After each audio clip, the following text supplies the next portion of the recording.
4 మండలాల ప్రజానీకం వస్తే ఇక్కడ తట్టుకోలేరు అధికారులు, పోలీసులు తట్టుకోలేరు అని చెప్పి ఈరోజు అందరినీ కూడా ఆపగలిగారు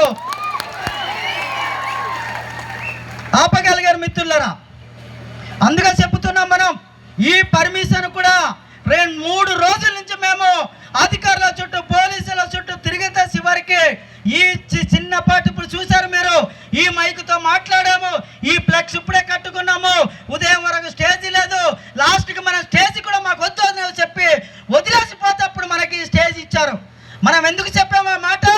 ఈ రోజు ఏజెన్సీలో ఈ భూభాగం ఎవరిది? ఆదివాసులది. ఈ రోడ్డు ఎవరిది? ఆదివాసులది.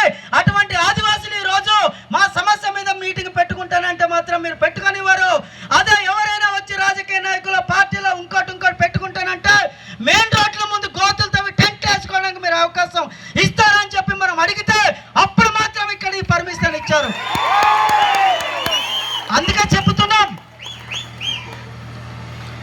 ఇట్లాగా మనం ఉన్నామంటే ఈ రోజు మనం ఏదైతే పోరాట జెండా ఉందో, పోరాట పిడికిళ్ళు ఉన్నాయో, ఆ పిడికిళ్ళు ఆదివాసీలందరూ పార్టీలకు అతీతంగా ఎప్పుడైతే మనం ఈ పని మనం చేయలేదో అందుకోసమే ఈ రోజు ఉన్నారు. ఈ రోజు వచ్చారు, మొత్తం ఇక్కడ కనబడుతున్నటువంటి జనమంతా కూడా ఆ పార్టీ లేదు, ఈ పార్టీ లేదు, పార్టీ జెండాలు పట్టి జాతీయ జెండా పట్టుకున్నాం చూడండి. అది ఈ రోజు మనకు కావాల్సింది. ఈ రోజు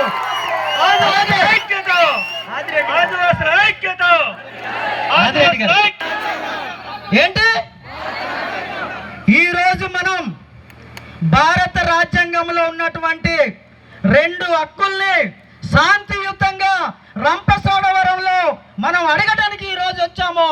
ఈ రోజు మనం అడగడానికి వస్తే ఈ పర్మిషన్ కూడా ఇవ్వకుంటుంటే, ఈ పర్మిషన్ కూడా మాకు రాజ్యాంగం ఇచ్చినటువంటి హక్కు అని చెప్పి మనం ఈ రోజు అధికారం లేదేసి ఈ రోజు సభ మనం ఈ రోజు పెట్టుకోగలిగామంటే ఈ రాజ్యాంగం మాట్లాడుతున్నాం కాబట్టి మిత్రులరా. అందుకే ఈరోజు ఈ చట్టాలని కోల్పోయే పరిస్థితి ఉన్నాం కనుక ఈరోజు జరిగింది.